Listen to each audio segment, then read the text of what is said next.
Vous n'êtes pas ce à quoi je m'attendais, dit Elias Harov. Puis il lui tourna le dos et s'éloigna sans un mot de plus. Aucune explication, aucune excuse, pas un second regard. Clara Whitfield resta figée sur le quai. Elle avait 14 $, un sac en cuir usé et les débris de tous les projets qu'elle avait jamais faits. À 900 miles de chez elle, sans famille à qui télégraphier, et pas de train avant jeudi. L'homme pour qui elle avait traversé la moitié du pays venait de décider en moins de 30 secondes qu'elle n'en valait pas la peine. C'est à ce moment-là qu'un étranger silencieux, nommé Daniel Carter, s'arrêta de marcher vers son chariot. Et plus rien dans leur vie ne fut jamais comme avant. Avant d'aller plus loin, si c'est la première fois que vous venez ici, abonnez-vous et activez la cloche des notifications. Ainsi, vous ne manquerez aucune histoire comme celle-ci. Et laissez un commentaire pour me dire de quelle ville vous nous regardez. J'adore voir jusqu'où ces histoires voyagent. Et maintenant, place à notre récit. Le quai était presque vide lorsque Daniel Carter finit de charger des sacs de farine à l'arrière de son chariot. C'était un mardi de fin juillet 1879. Le soleil sur Millhaven, dans le Wyoming, était impitoyable depuis avant le petit déjeuner. Le genre de chaleur qui ne se contente pas de peser sur votre peau. Elle vous oppresse la poitrine et fait de chaque respiration une corvée. Daniel était en ville depuis moins d'1 heure. Il ne désirait déjà plus qu'une chose, diriger ses chevaux vers la maison et retrouver le calme de sa vallée. Il ne cherchait pas les ennuis. Il ne le faisait jamais. Mais quelque chose le fit s'arrêter. Au bout du quai, à moitié cachée dans l'ombre du mur du chef de gare, était assise une jeune femme. Ses cheveux étaient longs et d'un blond pâle. Ils tombaient librement sur ses épaules, d'une manière qui lui indiquait qu'elle n'avait pas prévu que les choses se passent ainsi. Sa robe de voyage, autrefois d'un joli bleu, était délavée et poussiéreuse. Elle avait un sac en cuir à ses pieds, ses mains étaient jointes sur ses genoux, avec une immobilité terrible que Daniel reconnut immédiatement. Il la reconnut parce qu'il s'était assis comme ça lui-même. Après que la fièvre eut emporté Margaret, après qu'elle eut emporté le petit Thomas 3 jours plus tard. Cette immobilité n'était pas du calme. C'était ce qui arrivait quand une personne n'avait plus rien à ressentir. Il faillit quand même monter sur le siège de son chariot. Il se dit que ce n'était pas ses affaires. Qu'une femme assise seule sur un quai de gare attendait probablement quelqu'un. Qu'il avait 40 minutes de route pour rentrer. Une clôture qui n'allait pas se réparer toute seule. Et absolument zéro raison de se mêler des problèmes des autres. Il ramassa les rênes, il les reposa, il s'approcha.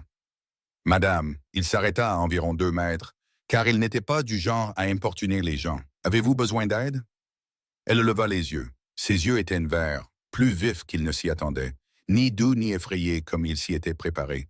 Elle le regarda, comme on regarde une porte qu'on n'est pas sûr de devoir ouvrir. « Non », dit-elle. « Merci. » Il resta là un instant de plus. « Le train ne repasse pas avant jeudi, je sais. Avez-vous un endroit où passer la nuit? » Une pause, juste une demi-seconde de trop. « Je trouverai quelque chose, dit-elle. » Daniel regarda le long du quai. Il regarda de nouveau son sac, du cuir usé petit. Le genre de sac qui contenait tout ce qu'une personne possédait quand ce n'était pas grand-chose. Il regarda la fenêtre du chef de gare. Le vieux Pete Hadley observait déjà avec ce regard qu'il prenait quand quelque chose allait devenir le sujet de conversation de la semaine. « Qui veniez-vous rencontrer? » demanda Daniel. Sa voix était neutre, sans aucun jugement. Elle se redressa légèrement. « Un homme nommé Hargrove. Elias Hargrove. » Daniel connaissait ce nom. Tout le monde dans un rayon de 20 miles connaissait Elias Hargrove, un éleveur de porcs veufs au nord de la ville. Il avait passé une annonce dans un journal de l'Est pour chercher une épouse. Un homme rude, pas cruel, mais rude. Le genre d'homme qui pensait à une femme comme il pensait au bétail. Quelque chose d'utile, qui ne discute pas. « Hargrove est parti », dit Daniel prudemment. « Je le sais aussi. » Elle le dit sans aucune expression, ce qui rendait la chose pire que si elle avait pleuré. Il a dit quelque chose. Il a dit que je n'étais pas ce à quoi il s'attendait. Elle baissa les yeux sur ses mains, puis il a dit qu'il avait changé d'avis. Daniel sentit quelque chose le traverser. Pas exactement de la colère, bien que cela en fasse partie. Quelque chose de plus ancien et de plus lourd. Il pensa à Margaret. Comment elle avait traversé 2 États pour l'épouser quand ils étaient jeunes, effrayés et pleins d'espoir. Et comment elle ne s'était jamais plainte du vent, de la solitude ou des hivers rudes. Il pensa au peu qu'il en coûtait à un homme d'être décent avec une femme. Et combien d'hommes n'y parvenaient toujours pas? Avez-vous de la famille dans l'Est? Demanda-t-il. Pas d'amis? Personne à qui vous pourriez télégraphier pour de l'argent? Non, il compta 14 secondes de silence. Il le savait parce qu'il comptait sans le vouloir. Une vieille habitude de ces années de solitude, remplir le silence avec des chiffres. Combien d'argent avez-vous? Demanda-t-il. Elle leva brusquement les yeux. Ce n'est pas quelque chose que je dirais à un étranger. Bien. Elle avait du bon sens. Il hocha la tête. Je m'appelle Daniel Carter. Je dirige un ranch de bétail à environ 7 miles au sud d'ici, dans la vallée inférieure. J'y vis depuis 11 ans. Demandez à n'importe qui dans cette ville, Pete Hadley, le Révérend Morse, les Cooper sur Creek Road. Ils vous diront qui je suis. Elle l'observait attentivement maintenant. Pas méfiante, pas exactement. Elle calculait, mesurait. Que proposez-vous? Dit-elle. Du travail, dit Daniel. Un travail honnête. Cuisiner et tenir la maison. Une chambre pour vous, 3 repas par jour. Un salaire équitable jusqu'au train de jeudi. Ou jusqu'à ce que vous ayez économisé assez pour aller où vous voulez. Aucune obligation au-delà de ça. Rien d'attendu de vous qui ne soit pas dans ces termes. Silence. Un chariot passa bruyamment dans la rue. Un chien aboya quelque part près du magasin d'aliments. La chaleur pesait surtout comme un fer plat. Pourquoi? Dit-elle. C'était une bonne question, la plus simple de toutes, et celle pour laquelle il n'avait pas préparé de réponse. Parce que c'est la bonne chose à faire, dit-il enfin, et j'aurais bien besoin d'aide. Elle l'étudia un long moment, puis elle se pencha et ramassa son sac. Clara Whitfield, dit-elle, et si vous essayez quoi que ce soit, je porte une épingle à chapeau longue de 4 pouces, et je n'hésiterai pas à m'en servir. Malgré lui, le coin de la bouche de Daniel bougea. Notez, dit-il. Le trajet de retour au ranch fut principalement silencieux, ce qui leur convenait à tous les deux. Clara était assise sur le siège du chariot à côté de lui, son sac sur les genoux. Elle observait le paysage comme quelqu'un qui essaie de comprendre quelque chose. La vallée s'ouvrit devant eux alors que la route descendait de la crête. De l'herbe sèche, du bétail dispersé, le miroitement pâle de la chaleur montant des plaines. Rien de vert, rien de facile. C'est une année de sécheresse, dit Daniel, car elle le remarquait clairement. Depuis combien de temps? C'est le 3e été. Elle resta silencieuse un moment. Le ranch est-il en difficulté? Il apprécia qu'elle le demande franchement, sans tourner autour du pot. Un peu, dit-il. On s'en sortira. Ce n'était qu'à moitié vrai et ils le savaient probablement tous les deux. Quand ils arrivèrent à la maison, Clara descendit avant qu'il ne puisse lui offrir sa main. Elle resta là, à regarder l'endroit. Il la regarda tout observer. La grange penchée, la boue craquelée de la cour, le jardin qui tenait par pure obstination. Il s'attendait à ce qu'elle dise quelque chose de poli et de prudent. Le genre de choses que les gens disent quand ils essaient de cacher leur déception. Au lieu de ça, elle dit « Le jardin a besoin d'eau 2 fois par jour avec cette chaleur. Une fois le matin, une fois juste avant le coucher du soleil. Vous le faites? » « Une fois, admit-il. C'est pour ça qu'il dépérit. » Elle ramassa son sac. « Montrez-moi la cuisine. » Au bout de 3 jours, Daniel cessa de s'attendre à ce que Clara parte. Pas parce qu'elle avait dit quoi que ce soit. Elle était prudente avec ses mots, précise, comme quelqu'un qui avait appris que trop parler était un risque en soi. Mais elle travaillait. Mon Dieu, elle travaillait. Debout avant lui chaque matin, le petit déjeuner sur la table quand il rentrait des premières corvées. La cuisine passa de fonctionnelle et poussiéreuse à quelque chose qui se sentait comme une vraie maison en 48 heures. Elle répara un loquet de volet qu'il ignorait depuis un mois. Elle trouva une fissure dans la jointure du tonneau d'eau et la boucha avec de la résine de pain avant même qu'il ne remarque la fuite lente. Le 4e matin, il entra et la trouva assise à la table de la cuisine. Son registre de ranch était ouvert devant elle. Il s'arrêta sur le seuil. « Je ne fouinais pas, dit-elle sans lever les yeux. La couverture était ouverte quand je l'ai déplacée pour nettoyer la table. J'ai continué à lire. Il aurait dû être agacé. Il ne l'était pas. Et vous dépensez 40 cents par mois en huile de lampe pour le dortoir. Il n'y a personne dans le dortoir. Exactement. Elle ferma le registre et le regarda. Vous payez aussi Collins au moulin 11 cents par quintal, alors que le tarif affiché est de 9. Il vous surfacture depuis au moins 2 ans, à ce qu'il semble. Daniel la dévisagea. Comment connaissez-vous le tarif affiché? J'ai lu la feuille des prix du comté sur le mur du bureau du chef de gare pendant que j'attendais. Une pause. J'avais le temps. Il tira la chaise en face d'elle et s'assit. Quoi d'autre? Elle rouvrit le registre et ils restèrent à cette heure pendant près d'une heure à examiner les chiffres. Clara posait des questions pointues et Daniel y répondait honnêtement. C'était quelque chose qu'il n'avait pas fait avec une autre personne à propos du ranch depuis la mort de Margaret. Il y avait quelque chose de presque douloureux là-dedans. Pas une mauvaise douleur, mais le genre de douleur qui signifiait que quelque chose revenait à la vie, quelque chose qui était engourdi depuis longtemps. Quand ils eurent fini, elle ferma le livre et posa ses mains dessus. « Vous n'êtes pas aussi près de perdre cet endroit que vous le pensez, dit-elle. Mais vous êtes assez proche pour ne pas pouvoir vous permettre de continuer à faire les choses à l'ancienne. On dirait que vous avez déjà géré une entreprise, dit-il. Quelque chose changea sur son visage, rapidement, comme un nuage qui passe. Mon père tenait un magasin général en Ohio. J'ai aidé avec les comptes dès l'âge de 12 ans jusqu'à sa mort. Puis la banque a pris le magasin et je n'avais... Elle s'arrêta. Ça n'a pas d'importance. Ça a de l'importance, dit Daniel doucement. Elle le regarda, puis elle détourna les yeux. Je n'avais plus d'option, dit-elle. C'est pourquoi j'ai répondu à une annonce d'un homme que je n'avais jamais rencontré. Et j'ai voyagé 900 miles. Sa voix resta plate et égale, mais ses mains se crispèrent sur le registre. Et apparemment, je ne suis toujours pas une option suffisante. Harrove est un imbécile, dit Daniel. Il voulait quelqu'un de plus jeune, dit-elle, ou de plus joli, ou de plus... Elle secoua la tête. Peu importe ce qu'il voulait. Le fait est que je suis ici et que je dois faire un plan. Vous avez 26 ans, dit Daniel. Il l'avait deviné en la regardant. Ce n'est pas vieux. C'est vieux pour une femme non mariée, sans famille et sans argent, dit-elle simplement. En 1879, M. Carter, c'est très vieux. Il n'avait pas d'argument contre ça. Parce qu'elle avait raison. Le 6e jour, Daniel monta à cheval sur la collinette au-dessus de la vallée avant le petit déjeuner. C'était quelque chose qu'il faisait quand il avait besoin de réfléchir loin de la maison. Il resta longtemps au sommet de cette colline. Il regardait le lit asséché du ruisseau où l'eau coulait autrefois et ne coulait plus. Il regardait son bétail, plus maigre qu'il ne le devrait. Il regardait la propriété de son voisin Hollis Webb, 1 mile au nord. Là-bas, le bétail était encore plus maigre et la famille encore plus silencieuse ces jours-ci. Il réfléchissait à une idée depuis près d'un mois. Un barrage. Pas un grand, pas un barrage d'ingénieur, mais une digue de terre pratique à travers le ravin dans les collines, là où les eaux de ruissellement s'accumulaient avant de disparaître dans le sol. S'il pouvait retenir cette eau, la canaliser vers un réservoir, cela changerait tout.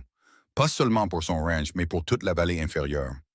Le problème était qu'il ne pouvait pas le faire seul, et il n'avait pas d'argent pour engager de l'aide. Et la seule personne sur son ranch en ce moment était une femme qui prévoyait de partir jeudi. Il redescendit à cheval. Quand il entra dans la cuisine, Clara était debout près du poêle. Elle se tourna et le regarda de son regard vert et vif et dit « Vous avez quelque chose en tête. Qu'est-ce que c'est? » Il lui parla du barrage. Il exposa les choses clairement. Où se trouvait le ravin, ce qu'il devrait faire, combien de temps cela prendrait, ce que cela pourrait sauver. Il dessina une carte approximative au dos d'une enveloppe. Il lui montra les lignes de pente et l'emplacement de la digue. Il en parla comme il en parlait dans sa propre tête, c'est-à-dire de manière approfondie, pratique et sans rien adoucir. Elle se pencha sur la table et étudia l'enveloppe. « Ça marcherait, dit-elle après une minute. Je le pense aussi. Combien de temps pour construire?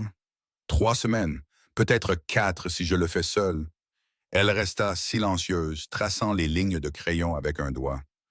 Quand le prochain système orageux arrive-t-il habituellement? En août, parfois début septembre, encore du silence. Puis elle dit « Je resterai pour aider. » Il leva les yeux. « Clara, je ne le fais pas par charité, dit-elle sèchement. Je resterai 4 semaines de plus. Vous me paierez le même salaire journalier que nous avons convenu, plus une part équitable de ce que la récolte rapportera si le barrage fonctionne. Par écrit. Vous voulez un accord écrit? Je veux un accord écrit. Il hocha lentement la tête. D'accord, elle se redressa. Bien, j'aurai besoin de vrais gants de travail. Les miens sont en coton et ils tomberont en morceaux en 1 semaine. Je les prendrai au prochain ravitaillement. Et je veux mes dimanches après-midi de congé. Accordé. Elle le regarda un moment avec cette expression mesurée à laquelle il s'habituait, puis elle hocha la tête fermement une fois et retourna au poêle. Daniel resta un moment à la table, regardant l'enveloppe avec sa carte approximative.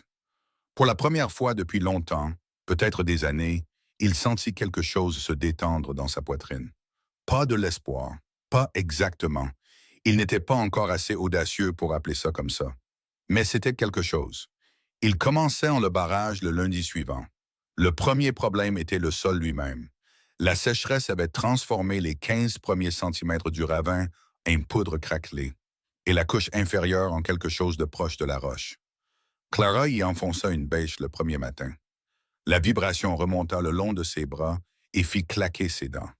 Elle resta là, respirant fort, et regarda le sol comme s'il l'avait personnellement insulté. « C'est toujours le plus dur le premier jour, dit Daniel. Je n'ai pas dit que c'était trop dur, dit-elle, et elle enfonça de nouveau la bêche. En milieu de matinée, elle avait des ampoules qui commençaient sur les deux paumes à travers les nouveaux gants de cuir. Elle ne les mentionna pas. Il le remarqua quand même. La façon dont elle changeait sa prise, la manière prudente dont elle posait la pelle pendant les pauses pour boire. Il ne dit rien non plus. Il comprenait ce genre de fierté.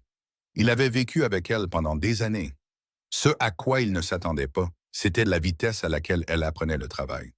Le deuxième jour, elle déplaçait la terre avec un rythme qui correspondait au sien.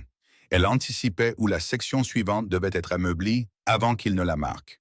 Elle transportait la brouette chargée jusqu'à la digue et la vidait d'un mouvement fluide et exercé. Le quatrième jour, elle suggérait des améliorations. Compacter la face aval en angle pour mieux gérer le débordement. Positionner un canal secondaire pour rediriger le ruissellement si la digue principale débordait. « Où avez-vous appris ça ?» demanda-t-il. « Je ne l'ai pas appris. J'y ai pensé la nuit dernière. » Elle le regarda. « Est-ce que ça a du sens ou pas ?» Il regarda le sol. Il y réfléchit. « Ça a du sens, dit-il. » Elle ramassa sa pelle. « Alors faisons-le. » Ils travaillèrent jusqu'à ce que la lumière baisse, puis ils rentrèrent à la maison dans le calme du début de soirée, fatigués jusqu'aux os. Clara préparait le souper et Daniel nourrissait les chevaux. Ils s'assirent ensemble à table et mangèrent, sans beaucoup parler. Mais le silence n'était pas gênant. C'était, pensa Daniel, le moment où il s'était le plus senti vivre une vie depuis plus longtemps qu'il ne pouvait honnêtement le dire. Le 14e soir, Hector Webb arriva à cheval. Hector était le deuxième fils de Hollis Webb, âgé de 19 ans, tout en ose et en anxiété. Il attacha son cheval au poteau et s'approcha de la porte. Il avait l'air d'un homme qui s'était disputé avec lui-même tout le long du trajet pour savoir s'il devait venir. Daniel ouvrit la porte avant qu'il ne frappe. « Hector, Monsieur Carter. » Le garçon avait déjà enlevé son chapeau, le tournant dans ses mains. « Je suis vraiment désolé de vous déranger, mais mon père m'a demandé de venir. Entrez. » Hector entra et se tint sur le seuil de la cuisine. Il regarda Clara avec une surprise visible qu'il essaya rapidement de cacher. Clara était à table, examinant des chiffres. Elle leva les yeux et dit « Asseyez-vous. Vous voulez du café? » « Oui, madame. » Hector s'assit. Il prit le café à deux mains, puis regarda Daniel et dit « C'est à propos de Callahan. » Daniel s'immobilisa. Quoi à son sujet? Il a dit aux gens en ville que votre barrage est illégal, que les eaux de ruissellement lui appartiennent de droit en vertu de l'ancienne concession d'eau de l'achat Harrington. Il dit, Hector déglutit. Il dit que si vous n'arrêtez pas de construire, il vous traînera devant le tribunal du comté. Clara posa son stylo. Daniel se renversa sur sa chaise et regarda la table un long moment. Victor Callahan, bien sûr. L'homme possédait 12 000 acres sur la chaîne Est. Il achetait des droits sur l'eau dans tout le comté depuis une décennie. Un barrage dans le ravin supérieur qui redirigerait le ruissellement vers la nappe phréatique de la vallée inférieure. Cela couperait directement le flux qui alimentait les étangs à bétail de Callahan en aval. « À combien de personnes l'a-t-il dit? » demanda Daniel. « La moitié de la ville, on dirait. Il était à la réunion des marchands de Millhaven jeudi dernier. » Hector semblait mal à l'aise. « Certaines personnes sont d'accord avec lui, Monsieur Carter. Les frères Fowler ont retiré leur soutien à votre projet. Arlen Cross aussi. »« Et votre père? » demanda Clara. Hector la regarda. « Mon père a dit, il s'arrêta, puis reprit. Mon père a dit de vous dire qu'il croit en ce que vous faites. Mais il a une hypothèque auprès de la banque de Callahan. Il ne peut pas se permettre de le dire publiquement. » La cuisine était très silencieuse, Remerciez votre père, dit Daniel, et dites-lui que je comprends. Après le départ d'Hector, Daniel resta longtemps assis à table sans parler. Clara ferma son registre, elle leur versa à tous les deux du café frais, se rassit et attendit. Il m'enterrera sous les frais de justice s'il porte l'affaire au comté, dit finalement Daniel. Je n'ai pas l'argent pour contester une réclamation légale. A-t-il une réclamation légale valable? Je ne sais pas, probablement pas. Les anciens droits sur l'aire de Harrington étaient des droits de surface, pas sur les eaux de ruissellement. Mais la loi dans ce comté est ce que Victor Callahan décide qu'elle est. Il expira lentement. Il ne veut même pas de l'eau, Clara. Il ne veut juste pas que je l'aie. Elle le regarda fixement. Alors nous finirons le barrage avant qu'il ne puisse nous arrêter. Il leva les yeux. Il ne peut pas vous traîner en justice pour une structure qui est déjà debout et qui profite déjà à toute la vallée. Elle dit que cela change la politique. Pour l'instant, c'est un éleveur contre un propriétaire terrien. Une fois que ce barrage sauvera les récoltes et le bétail de 20 familles, essayez de dire à 20 familles qu'elles doivent le démolir. Daniel la dévisagea.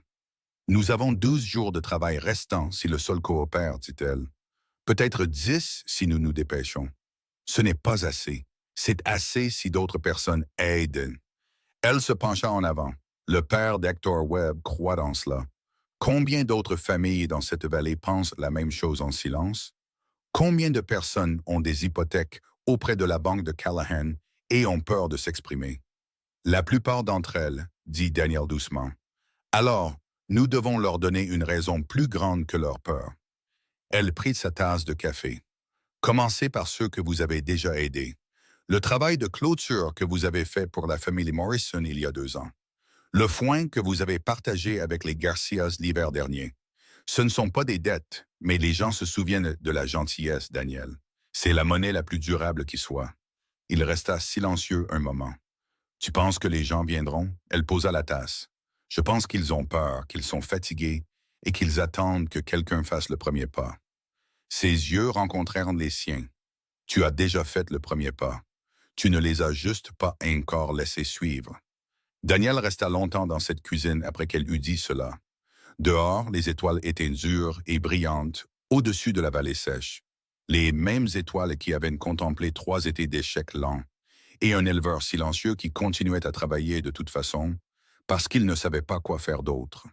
Il ne le savait pas encore, mais la vallée était sur le point de changer. Et la femme assise en face de lui à sa table de cuisine, celle qu'Elias Harrove avait rejetée comme si elle n'était rien, était la raison pour laquelle cela arriverait. Le lendemain matin, Daniel sella son cheval avant que le soleil ne soit complètement levé. Il se rendit au nord pour voir Hollis Webb. Il n'envoya pas de message à l'avance. Envoyer un message donnait aux gens le temps de se dissuader. Et Daniel avait besoin que Hollis réponde avec ses tripes avant que sa peur ne prenne le dessus. Hollis était assis sur son porche quand Daniel arriva, café à la main. Il avait l'air d'un homme qui n'avait pas beaucoup dormi. Il regarda Daniel descendre de cheval sans rien dire. Et ce silence avait un poids, le poids d'un homme qui savait déjà pourquoi son voisin était venu. « Je me doutais que tu passerais, » dit Hollis. « Alors tu sais ce que je vais te demander. » Hollis baissa les yeux sur sa tasse de café. Il avait 53 ans et avait travaillé cette vallée avant même que Daniel ne soit né. La sécheresse s'était gravée sur son visage, comme elle se gravait sur tout ici. Profonde, permanente, difficile à regarder. « Daniel, j'ai un billet à la banque de Callahan. 1200 $. S'il le réclame en avance, je perds cet endroit. » « Je le sais. Alors tu sais pourquoi je ne peux pas prendre position publiquement. »« Je ne te demande pas de prendre position publiquement, » dit Daniel. « Je te demande de venir travailler sur le barrage pendant 2 jours. Amène tes garçons s'ils sont d'accord. Ne dis pas un mot en ville à ce sujet. Viens juste travailler. » Hollis le regarda un long moment. « C'est une ligne fine que tu traces. C'est la seule ligne que j'ai. » Silence. Un cheval bougea dans le corral. Puis Hollis dit très doucement, « Mon plus jeune fils n'a pas eu de lait frais depuis 6 semaines, parce que nous ne pouvons pas nous permettre de garder la vache laitière pendant un été sec. » Il posa la tasse de café. « À quelle heure as-tu besoin de nous? » 7 heures. Nous serons là à 6h30. Daniel retourna à cheval, ressentant quelque chose qu'il reconnut comme dangereux. Dangereux parce que cela ressemblait à un élan. Et l'élan avait tendance à se retourner contre vous si vous lui faisiez confiance trop tôt. Mais il revint plus vite qu'il n'était parti, et quand il franchit la porte de la cuisine, Clara leva les yeux du poêle et lut immédiatement sur son visage. Il vient, dit-elle, lui et ses garçons. Elle se retourna vers le poêle.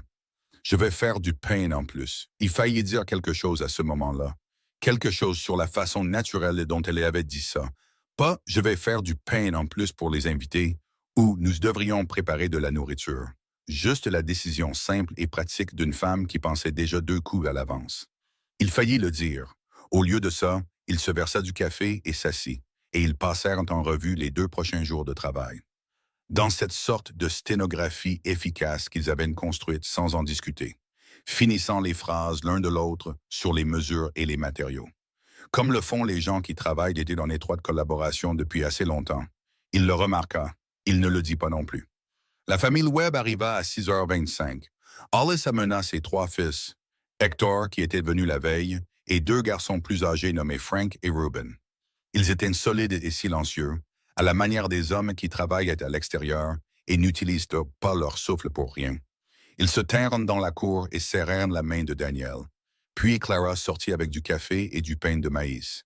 Et Reuben Webb, qui avait 24 ans et n'avait apparemment jamais envisagé que la femme qui aidait à construire un barrage puisse aussi faire un excellent pain de maïs, en mangea 3 morceaux et parut légèrement abasourdi par la tournure que prenait sa matinée.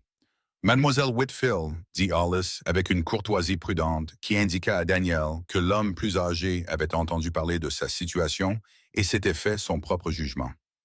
Vous n'avez pas à être là-dehors dans cette chaleur, Monsieur Webb, dit Clara agréablement. Je suis dans cette chaleur depuis 2 semaines.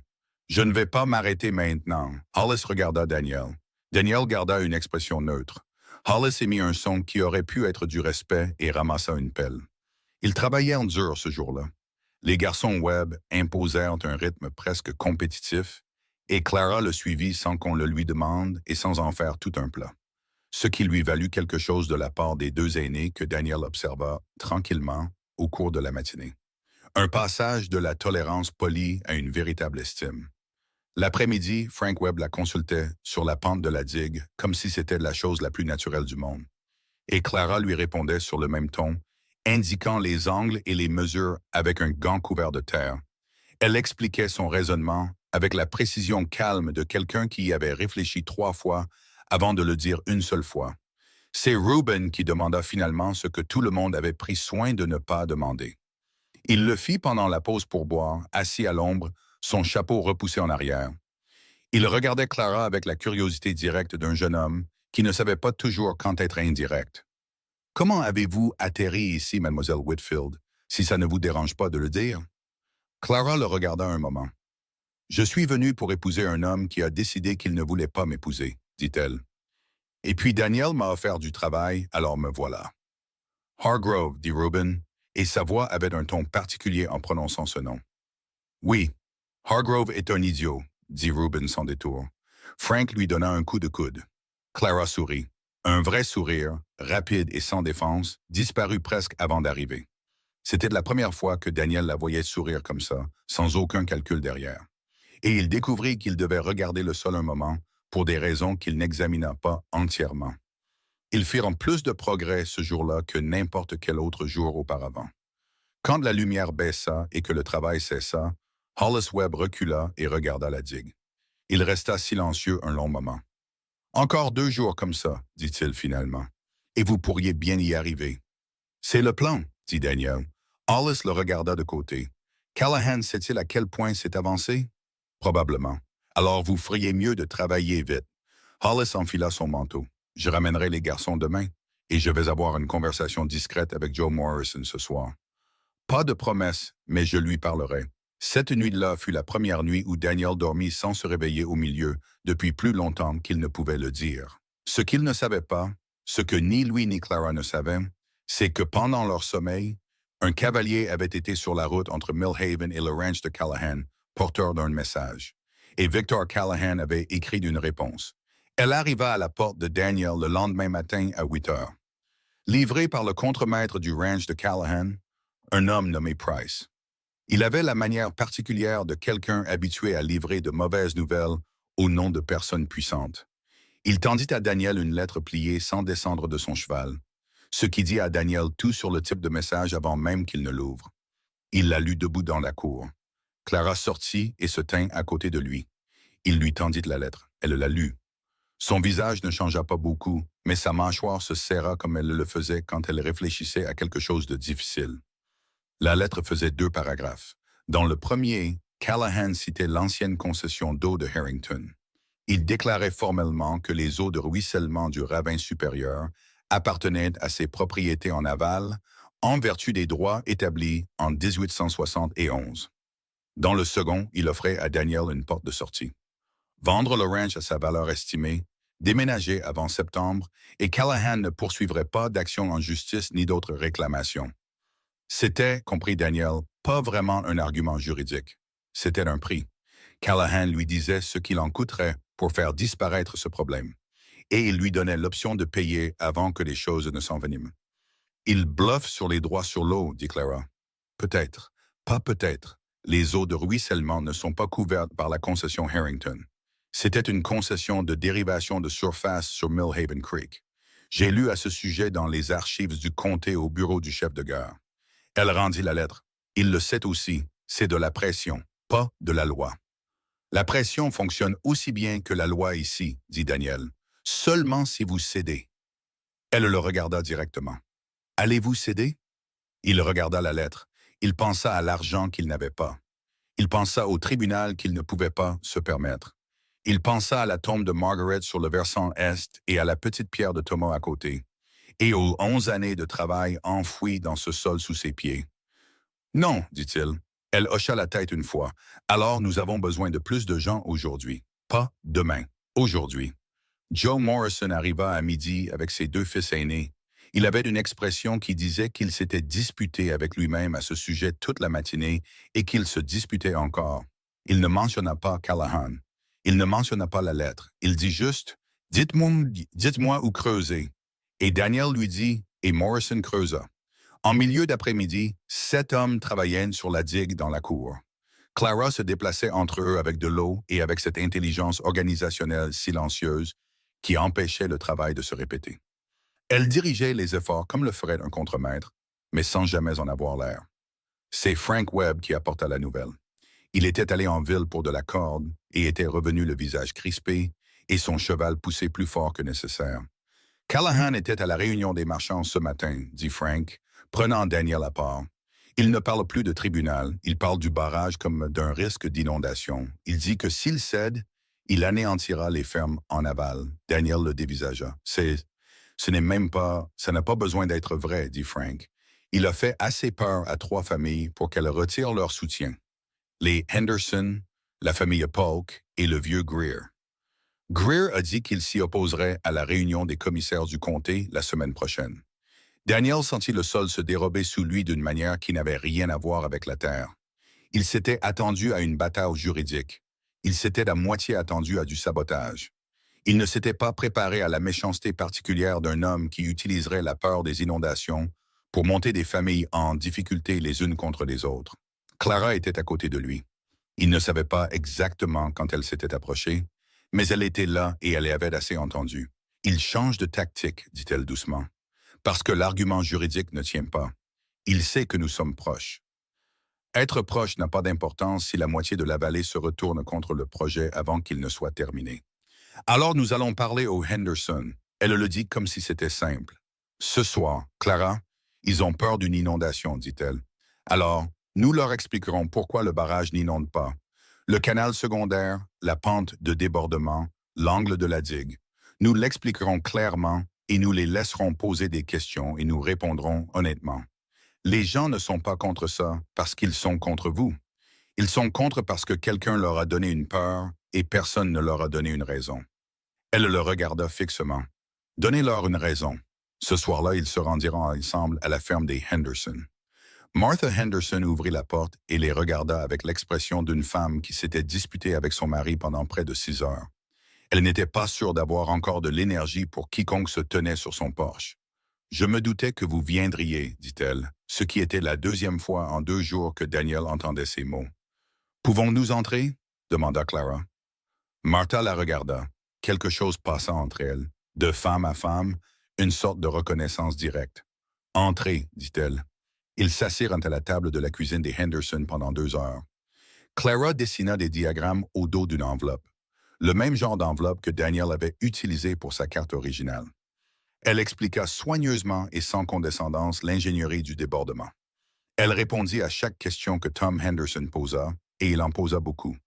Et elle y répondit si minutieusement et si honnêtement, y compris les 2 préoccupations légitimes au milieu des déraisonnables, que Tom Henderson manqua d'objections avant de manquer de questions. À la fin, Tom se renversa et regarda sa femme. Martha regarda l'enveloppe couverte des diagrammes soignés de Clara. Puis elle leva les yeux. « Qui vous a appris l'ingénierie? » demanda Tom. « Personne, dit Clara. J'y ai réfléchi assez fort. » Tom Henderson émit un son très similaire à celui que Hollis Webb avait fait.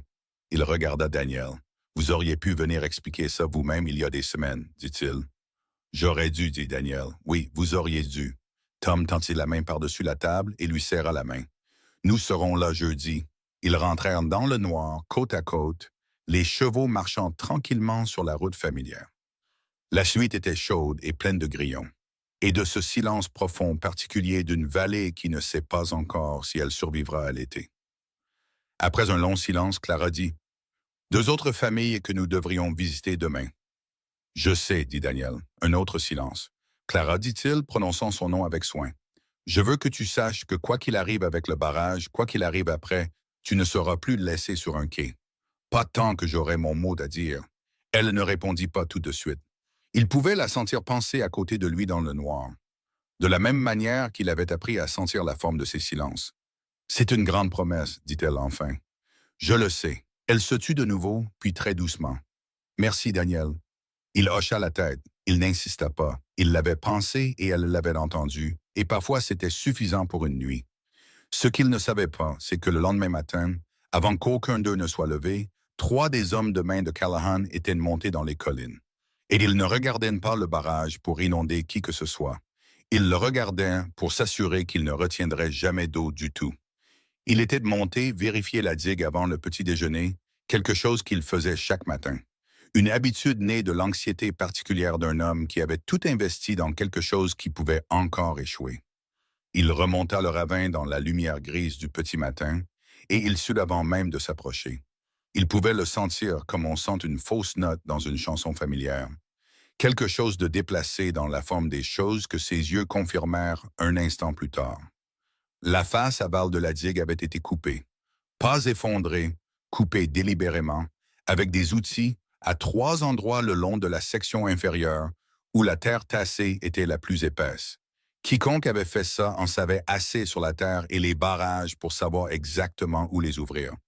Pour que, lorsque la pression de l'eau augmenterait, toute la structure cède de l'intérieur. Cela ne ressemblerait pas à du sabotage. Cela ressemblerait à une mauvaise ingénierie. Daniel resta sur son cheval et regarda les dégâts un long moment sans bouger. Puis il retourna à la maison plus vite qu'il n'avait jamais chevauché depuis des années. Clara était au poêle.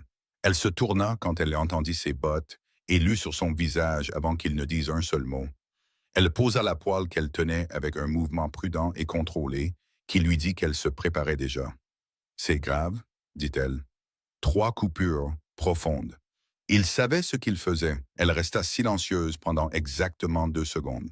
« Pouvons-nous le réparer? » « Oui, mais ça nous coûtera 2 jours, peut-être 3. Avons-nous 3 jours avant que la fenêtre orageuse ne se ferme? »« Non, dit-il. Nous avons peut-être 5 jours au total avant que le temps ne change et que nous perdions notre chance jusqu'à l'automne. 3 jours de réparation nous laissent 2 jours pour finir. » Il s'assit à la table. Ce n'est pas assez. Clara s'assit en face de lui. Elle posa ses mains à plat sur la table comme elle le faisait quand elle réfléchissait intensément. Et il regarda son visage analyser le problème comme il l'avait vu le faire une 12aine de fois. Rapide, systématique, ne gaspillant pas d'énergie sur l'émotion, jusqu'à ce qu'elle ait cerné la forme de ce qui devait être fait. « Nous avons besoin de plus de bras, » dit-elle. « Pas 2 ou 3. Nous avons besoin d'au moins 12 personnes travaillant pendant 5 jours d'affilée. La moitié de la vallée a peur de Callahan. La moitié de la vallée a aussi peur de la sécheresse, dit-elle. Et ça, elle le regarda. Ça change l'histoire, Daniel. Ce n'est plus un conflit sur les droits de l'eau. Il a envoyé des hommes dans le noir pour saboter une structure qui pourrait sauver le bétail de leur famille. Si les gens savaient ça, nous ne pouvons pas prouver que c'était Callahan. Nous n'avons pas à le prouver au tribunal. Nous devons juste laisser les gens tirer leurs propres conclusions. Elle se leva. Hector Webb envoyait Hector en ville aujourd'hui. Pas pour annoncer quoi que ce soit, juste pour parler. Comme les jeunes hommes parlent. Mentionnez que quelqu'un a coupé la digue dans la nuit. Ne dites pas qui.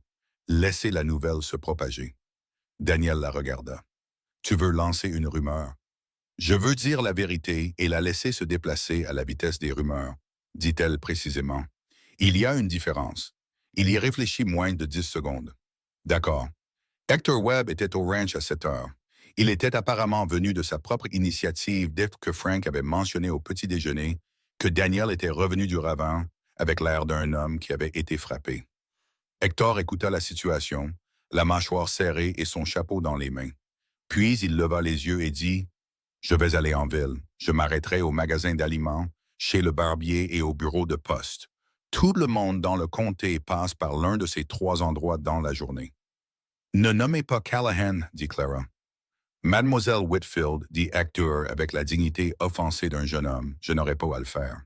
Il avait raison. À midi, 3 familles à qui Daniel n'avait pas parlé depuis des mois avaient envoyé des cavaliers au ranch pour demander ce qu'elles pouvaient faire pour aider.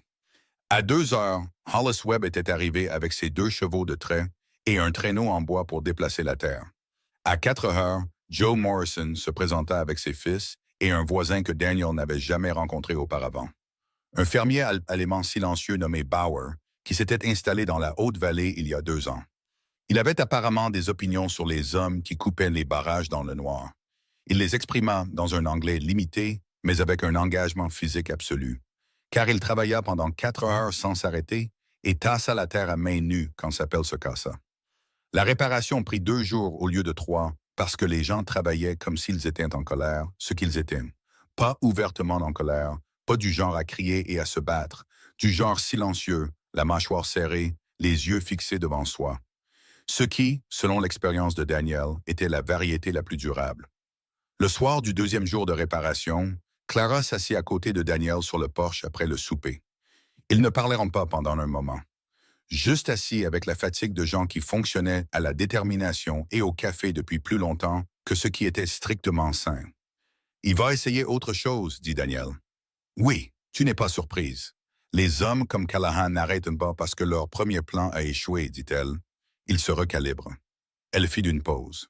« La question est, ce qu'il lui reste à essayer. » La réponse vint le lendemain matin, et ce n'était pas ce à quoi l'un ou l'autre s'attendait. C'est le révérend Morse qui l'apporta. Le révérend arriva juste après 8 heures, ce qui indiqua à Daniel que ce n'était pas une visite de courtoisie. Le révérend Morse ne faisait pas de visite matinale, à moins que quelque chose ne requiert le poids moral que les visites matinales impliquaient. C'était un homme mince avec une barbe grise précise.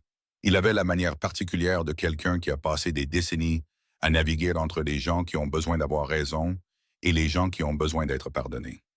Il s'assit à la table de la cuisine de Daniel, joignit les mains et dit sans préambule. « Victor Callahan est venu me voir hier soir. » Clara posa sa tasse de café. « Il a fait un don au fonds de construction de l'Église, dit le révérend. Un don substantiel. Et puis il m'a demandé, comme une faveur personnelle, de vous conseiller sur, selon ses mots, l'imprudence de votre entreprise actuelle. Il a suggéré qu'un homme de ma position dans cette communauté avait l'obligation de décourager les entreprises qui mettaient la vallée en danger. La cuisine était très silencieuse. « Et que lui avez-vous dit? » demanda Daniel. Le révérend le regarda fixement. « Je lui ai dit qu'en 30 ans de ministère, je n'avais jamais laissé un don acheter mes conseils et que je n'allais pas commencer. » Il fit une pause. Il est parti en colère. « J'ai pensé que vous devriez le savoir. » Il regarda alors Clara et quelque chose dans son visage changea. Pas méchant, mais sérieux. « Mademoiselle Whitfield, Callahan a aussi dit quelque chose à votre sujet spécifiquement. Il a suggéré à plusieurs personnes du comité de l'Église cette semaine que votre présence dans ce ranch est irrégulière. Qu'une femme d'origine incertaine et de caractère non vérifié, voyageant seule et vivant avec un homme non marié, jette le discrédit sur le jugement de M. Carter. » Le silence qui suivit avait une texture particulière. Clara ne broncha pas. Elle ne détourna pas le regard. Elle resta très immobile un moment, puis elle dit d'une voix si égale qu'elle en était presque effrayante. Il essaye de faire en sorte que l'histoire parle de moi au lieu du barrage. Oui, dit simplement le révérend. Je crois que c'est ce qu'il fait. La main de Daniel sur la table était devenue plate et tendue d'une manière qui n'était pas entièrement contrôlée. Il n'a pas le droit. Non, dit Clara, le coupant doucement. Il a tout à fait le droit de le dire. C'est un pays libre. Elle regarda le révérend. Est-ce que ça marche? Le révérend hésita, ce qui était une réponse en soi. Certaines familles ont exprimé des hésitations, pas sur le barrage spécifiquement, mais sur la situation plus large. Clara hocha lentement la tête. Alors je dois parler au service du dimanche. Les deux hommes la regardèrent. Pas à propos de Callahan, dit-elle. Pas directement à propos du barrage. Je dois me lever dans cette église et me présenter correctement à cette communauté. Parce que pour l'instant, tout ce qu'ils savent de moi, c'est ce que Callahan a choisi de leur dire. Et c'est une histoire où je suis un point d'interrogation. Son menton se leva légèrement. J'aimerais être un point final à la place. Le révérend l'étudia un long moment. Puis il dit, « Le service du dimanche commence à 10 heures. » Après son départ, Daniel s'assit à la table et regarda Clara. Elle pensait déjà à l'avenir, il pouvait le voir, la façon dont ses yeux se fixaient sur quelque chose au loin, élaborant ce qu'elle dirait et comment elle le dirait. « Tu n'es pas obligé de faire ça, dit-il. Je sais que je ne suis pas obligé. » Elle le regarda directement. « Je veux le faire. Il y a une différence. » Il resta silencieux un moment. « Qu'est-ce que tu vas dire? » « La vérité. » Elle prit sa tasse de café. « C'est la seule chose que j'ai qu'il n'a pas. » Ce samedi-là, alors que Clara était à table en train de rédiger ce qu'elle voulait dire, Frank Webb arriva à cheval. Il avait l'air d'un homme qui avait reçu de mauvaises nouvelles et avait passé le trajet à décider comment les annoncer. Il trouva Daniel dans la grange et le dit sans détour, car Frank Webb était constitutionnellement incapable de dire les choses autrement. Callahan a déposé une plainte auprès du commissaire du comté, dit Frank. Il demande une injonction d'urgence pour arrêter la construction en attendant un examen des droits sur l'eau. La réunion du commissaire est lundi matin. Daniel s'immobilisa. Lundi à 9 heures. La fenêtre orageuse est mardi au plus tard. Frank hocha la tête. Je sais. Daniel appuya une main contre le poteau de la grange et respira prudemment un moment. Une injonction les arrêterait légalement. Peu importait que la revendication de Callahan sur les droits de l'eau soit légitime ou non. Le processus lui-même suffirait. Le temps qu'un examen soit terminé, la fenêtre orageuse serait fermée, la saison perdue, et la moitié des familles de la vallée inférieure feraient face à un autre été ruiné. Callahan le savait. C'était exactement le but. Qui est le commissaire? La voix de Clara venait de la porte de la grange. Elle avait entendu Frank arriver et l'avait suivi. Harold Fitch, dit Frank, commissaire depuis 11 ans. Nommé à l'origine lorsque le père de Callahan était au conseil du comté. Est-il corrompu? Demanda Clara. Frank fit une grimace. Pas exactement. Il est confortable. Il fait ce qui est le plus facile. Alors nous devons faire en sorte que la chose la plus facile soit de statuer contre Callahan. Elle entra dans la grange et s'arrêta devant eux deux. À qui le commissaire Fitch doit-il des comptes? Pas politiquement. Personnellement, de qui se soucie-t-il? Frank y réfléchit. Sa femme et sa congrégation. Il est diacre à l'église baptiste de Millhaven. Et si 20 familles de cette vallée se présentaient à cette réunion du commissaire lundi matin, dit Clara, des familles avec des enfants, des hypothèques et du bétail mourant de sécheresse. Si elles se tenaient dans cette pièce et disaient à Harold Fitch ce que ce barrage signifie pour elles, serait-il facile pour lui de statuer contre elles en année électorale? Frank regarda Daniel. Daniel regarda Clara. Nous avons samedi après-midi et toute la journée de dimanche, dit-elle. Nous pouvons joindre chaque famille de cette vallée si nous nous partageons les visites.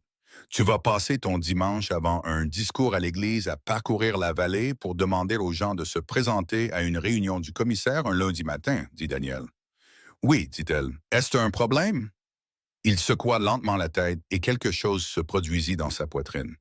Quelque chose qu'il avait soigneusement évité de nommer depuis près de 2 semaines. Quelque chose qui s'était accumulé avec la patience des eaux souterraines, silencieux, constant, et allant exactement où il voulait aller. Et il ne le nomma toujours pas. Mais il cessa de prétendre que ce n'était pas là. Dimanche matin, Clara se tint à l'avant de l'église de Millhavian et elle dit la vérité. Elle leur dit qu'elle avait 26 ans, qu'elle n'avait ni famille ni argent, qu'elle avait répondu à une annonce par désespoir et avait été rejetée sur le champ par un homme qu'elle n'avait jamais rencontré. Elle leur parla du magasin de son père et de la banque qu'il avait pris, et des années à essayer de trouver un moyen d'avancer qui se rétrécissait jusqu'à ce que l'annonce soit la seule porte restante. Elle leur dit qu'un homme honnête lui avait donné un travail honnête, et que ce qu'elle avait trouvé dans cette vallée était plus que ce qu'elle avait attendu de n'importe quel endroit ou de n'importe quelle personne depuis longtemps. Elle ne joua pas l'émotion, elle ne pleura pas, elle se tint droite et parla simplement, et elle laissa la vérité porter son propre poids, ce qu'elle fit. L'église était très silencieuse. Puis Martha Henderson se leva, ce que personne n'avait prévu. Et Martha elle-même ne l'avait probablement pas prévu jusqu'au moment exact où elle le fit. Et elle dit, Mademoiselle Whitfield a résolu les inquiétudes de mon mari concernant les inondations avec un diagramme au dos d'une enveloppe à 10 heures un jeudi soir. Je ne sais pas pour vous autres, mais ça me dit tout ce que j'ai besoin de savoir sur son caractère. 3 autres femmes se levèrent, puis 2 hommes. Puis le vieux Greer, qui s'était publiquement opposé au barrage, se leva lentement.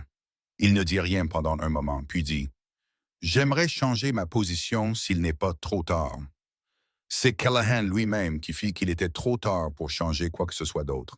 Il franchit la porte de l'église à ce moment précis. Pas par accident, comprit immédiatement Daniel, mais à dessein. Il avait attendu dehors. Il avait écouté. Et maintenant, il entrait, son chapeau à la main, avec l'expression particulière d'un homme qui a calculé qu'une confrontation publique contrôlée le servirait mieux que tout ce qui se passe à huis clos. Il regarda Daniel, il regarda Clara, et puis il sourit comme les hommes puissants sourient quand ils veulent que vous sachiez que tout ce que vous venez de construire, ils peuvent encore le démolir.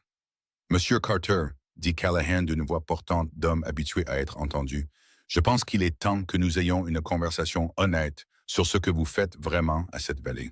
Toutes les têtes dans cette église se tournèrent. Et Daniel Carter, qui avait passé 3 ans à parler plus au vent qu'aux gens, se leva. Toute l'église retint son souffle.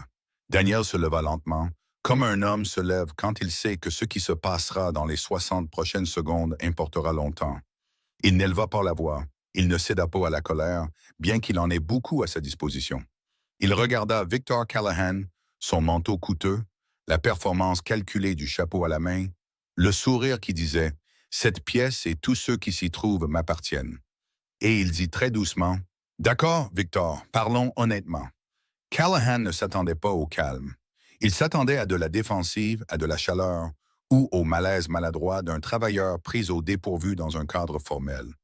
Le calme le déstabilisa une fraction de seconde. Et dans cette fraction, la pièce changea presque imperceptiblement, mais Daniel le sentit. Et à la façon dont le sourire de Callahan se crispa légèrement, il le sentit aussi. « Ce barrage à vous, dit Callahan, se reprenant en douceur, se trouve sur un ravin qui alimente nos 6 propriétés en aval, dont 2 qui ont des billets auprès de ma banque.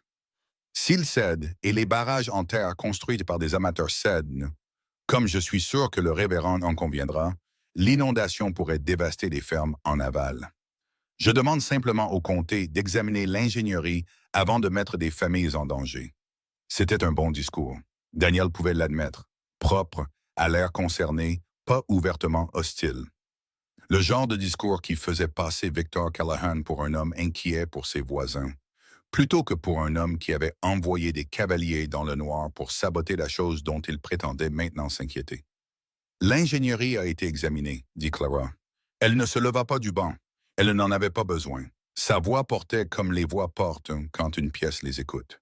Callahan se tourna pour la regarder avec l'expression particulière d'un homme qui recalcule l'ampleur du problème qu'elle allait représenter. « Je ne crois pas que nous ayons été formellement présentés, dit-il. « Clara Whitfield, dit-elle, et l'ingénierie a été examinée par moi, par Hollis Webb, par Tom Henderson et par un fermier allemand nommé Bauer. Il a construit 3 structures d'irrigation en Bavière avant de venir ici et a dit que la pente de notre digue est meilleure que 2 d'entre elles. Elle fit une pause juste assez longue. Si vous souhaitez discuter des détails, j'ai les mesures. Un son parcourut l'église. Pas tout à fait un rire, pas tout à fait une approbation, Quelque chose entre les deux qui avait de la chaleur, et que Callahan entendit clairement car sa mâchoire se serra d'un cran.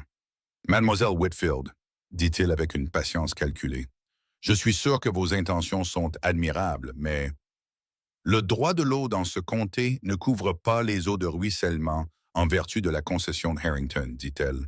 C'est ce que vous avez déposé auprès du commissaire Fitch.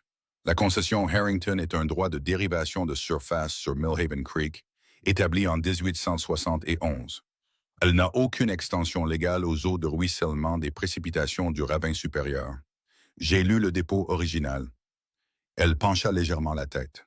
Et vous? La pièce était absolument silencieuse. Callahan la regarda un long moment.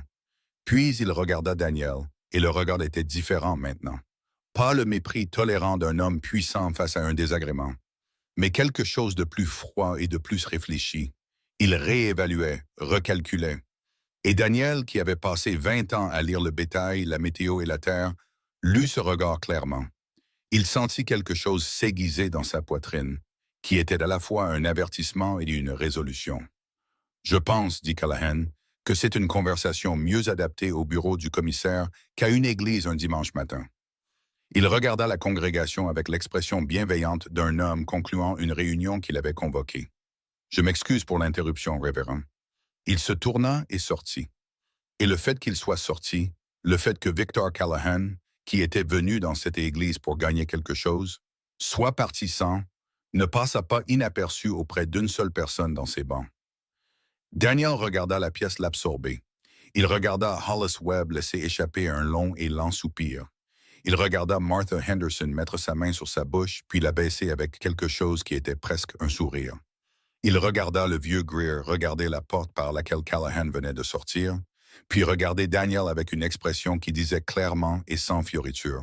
« Je me suis trompé sur vous. » Le révérend Morse s'éclaircit la gorge. « Je crois, dit-il, avec la dignité mesurée d'un homme qui avait vu beaucoup de choses en 30 ans et choisissait soigneusement celles qu'il reconnaissait, que nous allons procéder au cantique de clôture. » Dehors, après le service, les gens se rassemblèrent autour de Daniel et Clara. De la manière dont les gens se rassemblent après qu'un événement significatif s'est produit, mais n'a pas encore été entièrement nommé. Hollis Webb serra la main de Daniel avec les deux siennes. Martha Henderson serra Clara dans ses bras, ce qui surprit visiblement Clara et adoucit quelque chose sur son visage qu'elle essaya immédiatement de recomposer. 3 familles confirmèrent qu'elles seraient à la réunion du commissaire le matin. 2 autres dirent qu'elles viendraient au barrage mardi, quoi qu'il arrive à la réunion. C'est Tom Henderson qui prit Daniel à part et dit doucement ce que plusieurs personnes pensaient probablement. Callahan ne perd pas de débat public pour ensuite s'en aller. Tom dit qu'il en a perdu un tout à l'heure. Tu dois être prête pour la suite. Je sais, dit Daniel. Tom dit, pas demain, ce soir. Daniel hocha la tête. Il regarda de l'autre côté du parvis de l'église où Clara parlait à Hector Webb. Ses mains bougeaient de la manière rapide et précise qu'elles avaient lorsqu'elle expliquait quelque chose de technique. Hector hochait la tête avec l'expression d'un homme prenant des notes mentales. Daniel la regarda un moment et pensa à ce que Tom avait dit. Il pensa aux coupures de la digue dans le noir. Il pensa au visage de Callahan dans l'église, ce regard froid et calculateur. Il pensa au fusil de calibre 12 derrière la porte de la cuisine et au temps qui s'était écoulé depuis qu'il en avait vérifié les cartouches. Il rentra à cheval avant Clara, qui revint 1 heure plus tard avec Hector et Frank Webb. Ils avaient apparemment décidé sans qu'on le leur demande que rester près du Ranch Carter ce soir était la bonne idée. Frank apporta son fusil. Hector apporta des biscuits que sa mère avait envoyés, que Clara reçut avec une gratitude sincère et que Frank reçut avec un mépris fraternel. Ce soir-là, ils soupèrent tous les 5 à la table de la cuisine. Daniel et Clara, les 2 frères Webb, et Reuben, qui arriva 1 heure après Frank parce qu'il avait entendu que ses frères restaient et avait apparemment des opinions sur le fait d'être laissé de côté. La conversation porta principalement sur le barrage, la réunion et ce que Clara allait dire au commissaire Fitch. Mais en dessous, il y avait autre chose. Une énergie chaleureuse et légèrement chaotique que la maison n'avait pas connue depuis des années. Et Daniel s'assit au bout de sa propre table et la sentit presser contre quelque chose en lui qui était froid et fermé depuis longtemps. Après le souper, Clara fit la vaisselle et Daniel l'essuya, une habitude qu'ils avaient prise sans en discuter. Et après que les frères Webb se furent installés dans le dortoir pour la nuit, la cuisine était silencieuse. Ils se tenaient au comptoir et Clara dit sans se retourner. Il va envoyer quelqu'un au barrage ce soir. Probablement, dit Daniel. Pas pour le couper cette fois. Elle lui tendit une assiette. Pour le détruire, il a perdu patience. Daniel posa l'assiette dans le placard. Frank et Hector peuvent surveiller la digue ce soir. Je prendrai le premier tour de garde moi-même. Elle se tourna pour le regarder alors, et elle avait cette expression qu'elle prenait parfois. Celle où l'efficacité pratique disparaissait d'un instant, et quelque chose de plus compliqué transparaissait. Daniel, s'il envoie assez d'hommes, alors nous nous occuperons d'assez d'hommes. Ce n'est pas un plan. Non, admit-il. Mais certaines nuits, on n'a pas le luxe de planifier. On doit juste être là. Elle le regarda un long moment, puis elle se retourna vers la vaisselle. Réveille-moi à 2 heures, dit-elle. Je prendrai le tour de garde suivant avec toi. Clara, réveille-moi à 2 heures, dit-elle de nouveau, et son ton indiquait clairement que la conversation sur sa participation était déjà terminée, sans lui. Il la réveilla à 2 heures. Elle sortit de sa chambre en vêtements de travail, les cheveux tressés en arrière et la mâchoire serrée. Il lui tendit du café et ils montèrent ensemble à la digue dans le noir. Frank était réveillé et alerte, et Hector était réveillé et prétendait ne pas avoir dormi les 20 dernières minutes. La nuit se passa sans incident, ce qui était en quelque sorte pire que si quelque chose s'était produit, car l'attente avait son propre poids particulier. Le lundi matin arriva avec la dureté d'une journée déjà chargée. Ils se rendirent à Millhaven à cheval, Daniel, Clara et les 2 frères Webb. Et ce qu'ils trouvèrent au bureau du commissaire n'était pas ce qu'aucun d'eux n'avait pleinement osé espérer. La pièce était pleine, pas le rassemblement de fermiers à moitié intéressés auquel Daniel s'était préparé, mais une foule compacte de familles de la vallée qui avaient apparemment pris leurs propres décisions sur ce que le lundi matin exigeait d'elles. Les Henderson, les Morrison, Bauer, qui avaient amené sa femme et ses 3 enfants. Le vieux Greer, qui s'était positionné au premier rang avec la présence déterminée d'un homme faisant une correction publique. 12 familles, 15 autres, entrant par la porte alors que Daniel se tenait à l'entrée et essayait de les compter. Il perdait le compte car les gens continuaient d'arriver. Hollis Webb apparut à côté de lui. « La nouvelle s'est répandue, dit-il simplement. Le commissaire Harold Fitch était un homme corpulent, avec une manière prudente, et les yeux de quelqu'un qui avait passé 11 ans à mesurer le climat politique. Il s'assit à l'avant de la pièce et la regarda. Son expression passa par plusieurs calculs rapides. Callahan était là aussi, du côté droit de la pièce avec son avocat et 2 de ses chefs de ranch. Il avait l'immobilité particulière d'un homme qui ne s'attendait pas non plus à cela. L'audience commença à 9 heures. L'avocat de Callahan présenta la demande d'injonction avec une précision technique. Droit sur l'eau, risque structurel, responsabilité du comté. C'était fait de manière professionnelle. C'était aussi, remarqua Daniel, recevoir moins d'attention de la part de la salle que prévu, car la salle continuait de regarder les familles au lieu de l'avocat. Elle continuait de faire son propre décompte. Puis Clara parla. Elle se leva sans y être formellement invitée, ce qui n'était techniquement pas la procédure. Le commissaire Fitch la regarda avec une expression de légère objection officielle qui mourut quelque part entre son cerveau et sa bouche. Il enregistra la qualité de l'attention de la salle, se déplaçant entièrement vers elle. Elle présenta l'argument des droits sur l'eau proprement et avec des documents. Elle l'avait écrit la veille sur du papier officiel avec les citations légales spécifiques qu'elle avait trouvées dans les archives du comté au bureau du chef de guerre. Pendant ses premières longues heures sur le quai, elle présenta la justification technique de la sécurité du barrage. Elle présenta sans drame et sans accusation la chronologie des coupures de la digue, les dates, la méthode, le fait qu'il avait fallu une connaissance spécifique de la construction de barrages pour faire les dégâts de cette manière. Elle ne prononça pas le nom de Callahan une seule fois. Elle n'en avait pas besoin. Chaque personne dans cette salle fit le calcul elle-même. Quand elle s'assit, la salle fut très silencieuse un moment.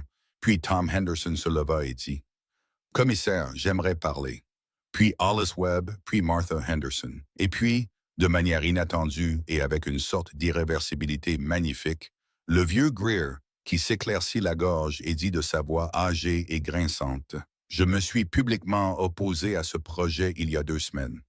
J'avais tort. J'aimerais que ce soit consigné que j'avais tort. L'avocat de Callahan se leva 2 fois et fut interrompu les 2 fois.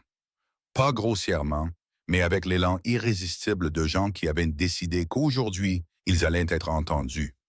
Fitch appela à l'ordre. Il obtint un ordre relatif. Il remua ses papiers. Il regarda Callahan. Il regarda la salle. Il faisait le calcul politique que les hommes dans sa position faisaient toujours. Et Daniel le regarda faire et sentit le résultat d'un équilibre sur le fil du rasoir pendant un long et terrible moment. Puis Fitch dit « Je vais mettre en suspens la demande d'injonction en attendant un examen complet de la documentation sur les droits de l'eau que Mlle Whitfield a fourni. Jusqu'à ce que cet examen soit terminé, ce qui prendra au moins 30 jours, la construction peut continuer. » La salle expira.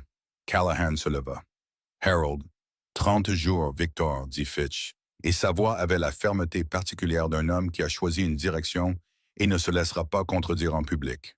C'est ma décision. » Dehors dans la rue, et Daniel se tenait dans la lumière vive du matin et sentit la forme de ce qui venait de se passer s'installer en lui lentement.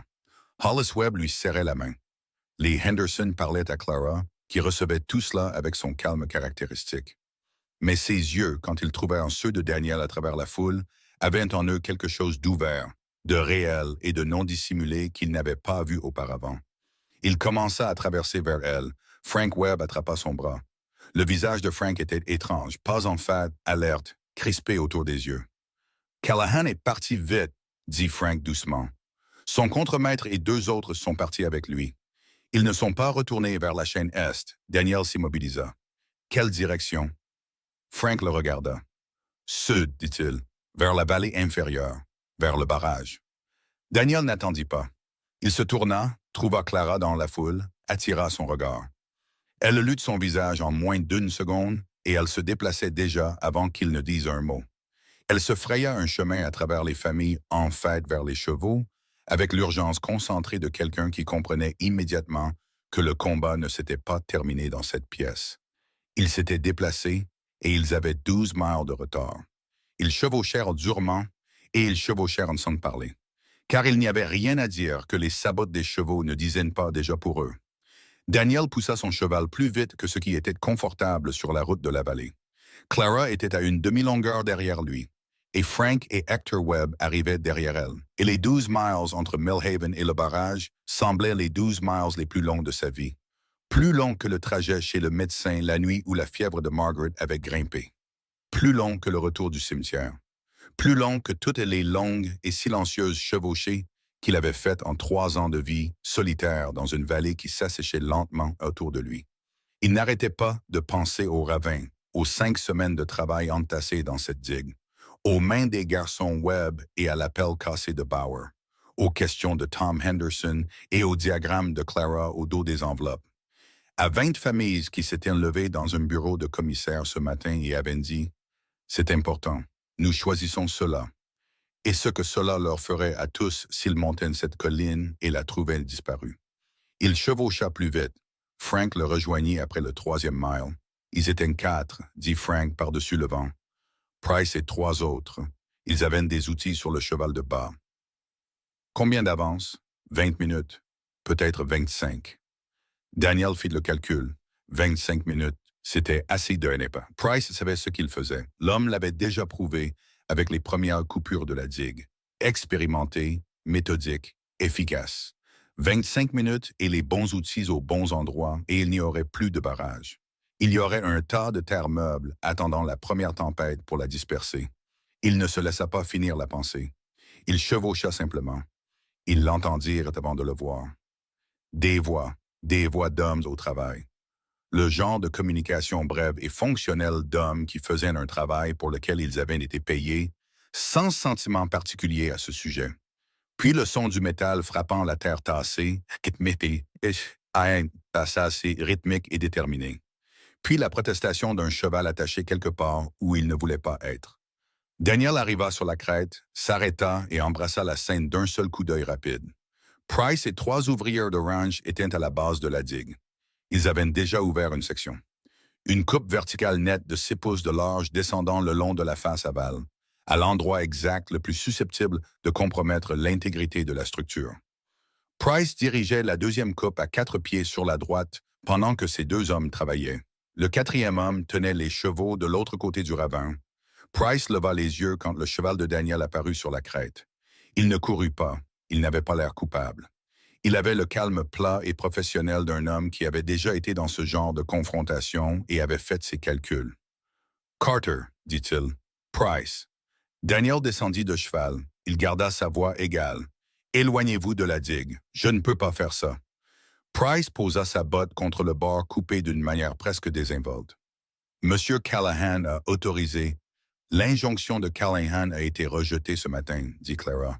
Elle était descendue de son cheval et se tenait à côté de Daniel avant même qu'il ne l'ait vu descendre. Le commissaire Fitch a mis l'action en suspens. Il n'y a aucune autorisation légale pour ce que vous faites en ce moment. Price la regarda.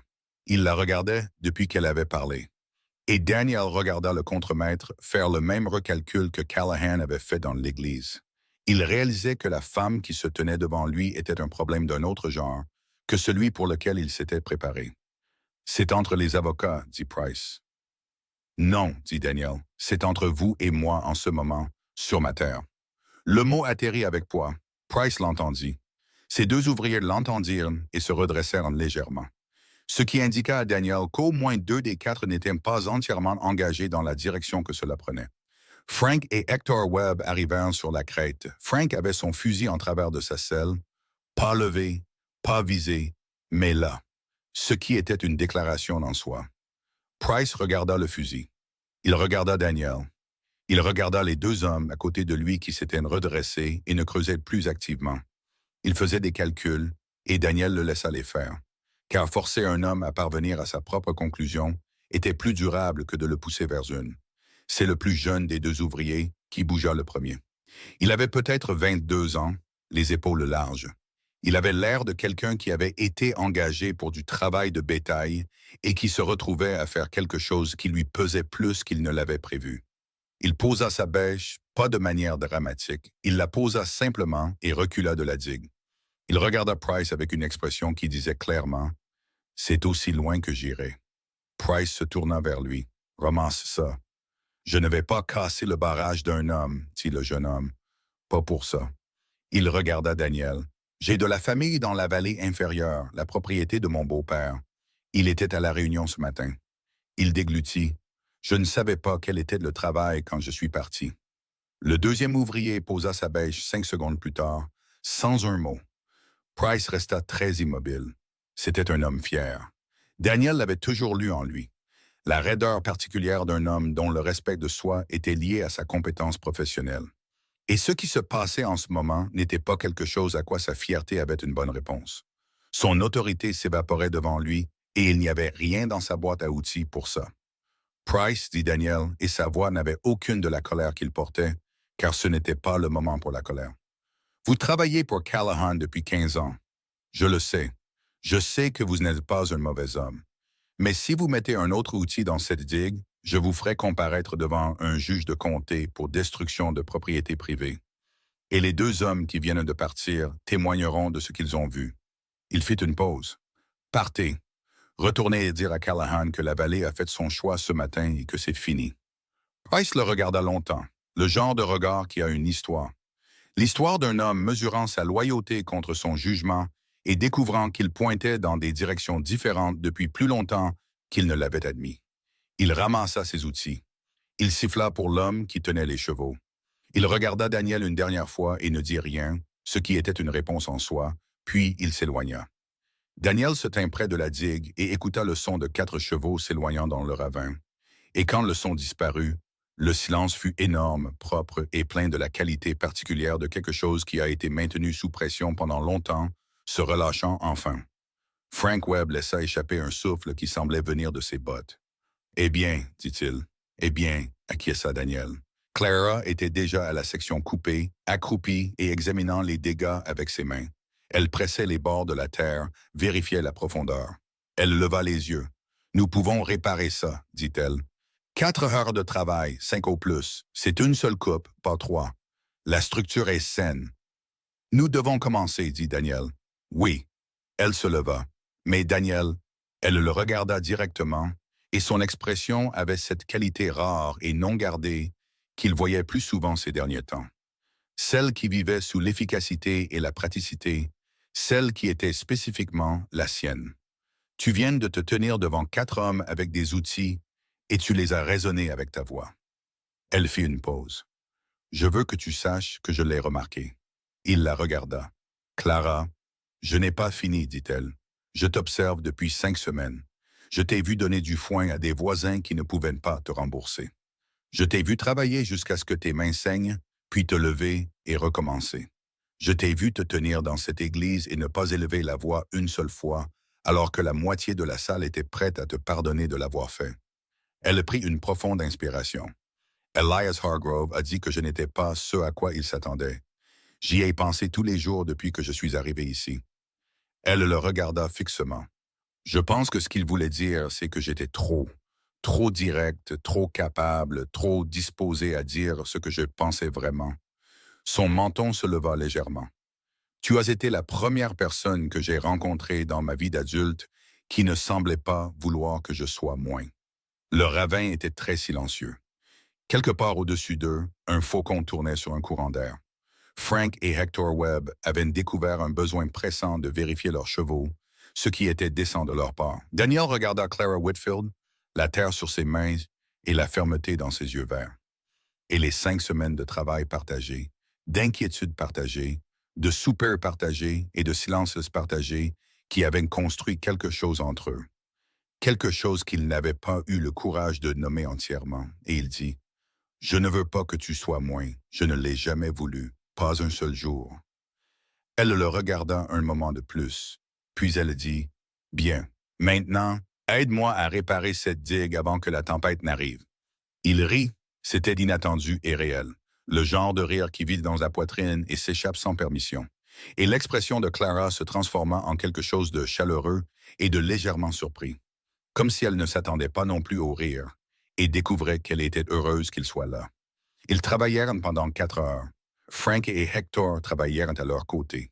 Et 2 heures plus tard, le jeune ouvrier des ranges qui avait refusé de continuer à creuser revint à pied, sans son cheval. Il se tint au bord du ravin et dit, « Je m'appelle Will Garrett. J'aimerais aider à réparer ce que j'ai aidé à casser, si vous me le permettez. » Daniel le regarda. « Prends une pelle, dit-il. » Will Garrett prit une pelle. La réparation fut terminée en fin d'après-midi. Clara parcourut toute la longueur de la digue 2 fois, pressant et vérifiant. Puis elle recula et dit « Ça tiendra », avec la certitude particulière de quelqu'un qui avait réfléchi à cette structure assez profondément pour savoir exactement de quoi elle parlait. La tempête arriva le lendemain matin. Daniel se réveilla à 4 heures au son du vent changeant de direction et à la pression particulière dans l'air qui signifiait que quelque chose de sérieux se préparait au-dessus des plaines. Il s'habilla rapidement, alla à la fenêtre et resta là à écouter. Et ce qu'il entendit après quelques minutes fut le premier grondement lointain du tonnerre arrivant du nord-ouest, la direction qu'il surveillait depuis 6 semaines. Il alla frapper à la porte de Clara. Elle ouvrit, déjà habillée. Elle le regarda et dit « Je l'ai entendu. » Ils se tinrent ensemble sur le porche dans le noir et le vent qui se levait. Et ils ne dirent rien pendant un moment, écoutant juste le tonnerre se rapprocher et regardant le scintillement lointain des éclairs à l'horizon. Le genre de tempête qui change les choses. Le genre de tempête pour laquelle on s'était préparé ou non. La pluie commença à 5 heures. Pas doucement. Il n'y avait rien de doux là-dedans. Elle tomba en un rideau d'eau solide qui frappa le sol sec, l'herbe sèche et les lits de ruisseaux secs, et commença immédiatement à faire ce que l'eau fait quand la terre l'attend depuis assez longtemps. Elle se déplaça vite et partout. Daniel et Clara montèrent à cheval jusqu'à la digue sous la pluie. Ils se tinrent du côté amont du ravin et regardèrent l'eau monter dans le nouveau réservoir. Ils la regardèrent grimper sur la face intérieure de la digue avec une patience lente et irrésistible. Remplissant le bassin qu'ils avaient creusé à la main pendant 5 semaines de matin précoce, de paumes empoulées, de disputes sur les angles et d'enveloppes couvertes de diagrammes. La digue tint. Elle tint à 1/4 de sa capacité. Elle tint à moitié. Elle tint alors que le canal de débordement que Clara avait conçu prenait l'excès et le dirigeait proprement vers la coupe secondaire. Et de là, vers la nappe phréatique de la vallée inférieure et que descendait inférieure, exactement comme elle l'avait calculé. Pas une seule jointure ne s'ouvrit. Pas une seule section ne s'affaissa. Clara se tenait sous la pluie et regardait son œuvre d'ingénierie fonctionner. Elle ne dit rien pendant un long moment. Puis elle dit très doucement, « La voilà. La voilà, dit Daniel. Elle le regarda alors sous la pluie, l'eau coulant sur son visage et ses cheveux trempés, et qu'elle n'était pas pratique à ce moment-là, elle n'était pas efficace, et elle ne gérait rien. Elle était juste une femme qui avait voyagé 900 miles dans l'inconnu et avait construit quelque chose de réel à partir des morceaux qu'on lui avait laissés. Et elle laissa Daniel le voir, tout, sans aucune de la garde prudente qu'elle avait maintenue pendant 5 semaines. Il tendit la main et prit la sienne. Elle le laissa faire. Ils restèrent à la digue jusqu'à ce que le réservoir soit aux 3/4 plein et que la pluie se calme, et que la vallée inférieure s'abreuve de 5 semaines de besoin. Et puis ils rentrèrent à la maison, dans l'humidité et le silence. La réunion de la vallée eut lieu 4 jours plus tard. Callahan vint parce que ne pas venir aurait été une défaite d'un autre genre. Il s'assit au fond de la salle de l'église avec son avocat. Il écouta pendant que les familles de la vallée inférieure votaient à 18 contre 2 pour établir un accord coopératif sur Léo, utilisant le réservoir Carter comme source estivale principale. Il écouta pendant que Daniel était élu gestionnaire de l'eau par une marge qui faisait paraître les 2 votes opposés cérémoniels. Il assista à tout cela avec l'expression d'un homme absorbant une perte qu'il n'avait pas cru possible jusqu'à ce qu'elle le soit. Quand ce fut terminé, il sortit sans parler à personne, et la salle le regarda partir dans le silence particulier réservé aux fins de choses. Hollis Webb se pencha vers Daniel et dit, « Ces billets de banque sur la moitié de cette vallée valent beaucoup moins maintenant que nous n'avons plus besoin de lui pour survivre à un été sec. »« Je sais, » dit Daniel. « Bien, » dit Hollis, et il lui serra la main. 3 semaines après la tempête, Daniel demanda à Clara de rester. Pas comme gouvernante, pas selon les termes d'un accord écrit. Il lui demanda dans la cuisine un mardi soir. Ici, à la même table où ils avaient examiné les registres pour la première fois, et il lui demanda simplement et sans fioriture.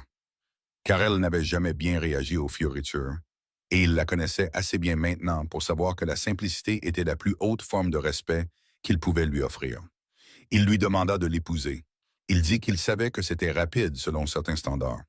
Et il savait qu'elle était venue ici dans des circonstances qui lui donnaient toutes les raisons d'être prudente quant à ce que les hommes offraient et s'ils le pensaient. Il dit qu'il ne pouvait pas lui promettre une vie facile, car la terre ne permettait pas de vie facile et il n'allait pas lui mentir à ce sujet. Il dit que ce qu'il pouvait promettre, c'est qu'il passerait chaque jour de sa vie à s'assurer qu'elle n'ait jamais de raison de regretter d'avoir choisi cette vallée.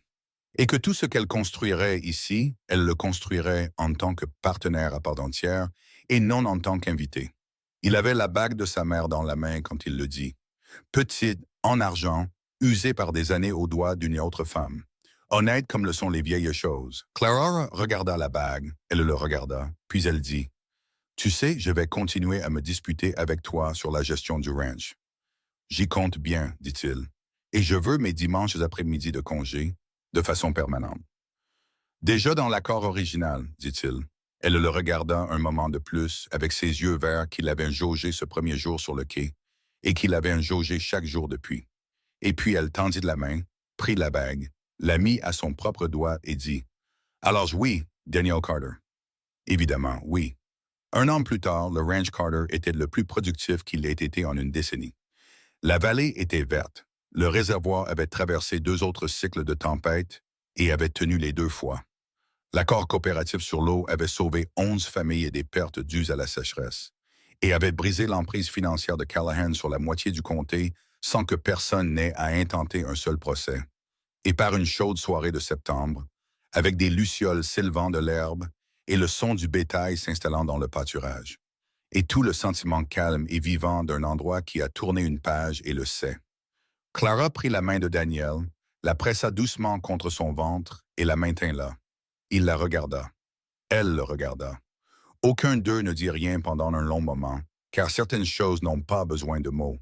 Certaines choses sont déjà complètes dans leur ressenti, entières, certaines et réelles. Daniel Carter, qui avait cessé de croire en demain, s'était retrouvé au milieu d'un lendemain qu'il n'avait pas vu venir. L'homme qui n'attendait rien avait tout reçu, et la femme qui avait été rejetée comme si elle n'était rien s'était avérée être la personne la plus importante à être jamais entrée dans sa vie. Il ne l'avait pas sauvée, c'est elle qui l'avait sauvée, et la vallée verte et vivante autour d'eux en était la preuve.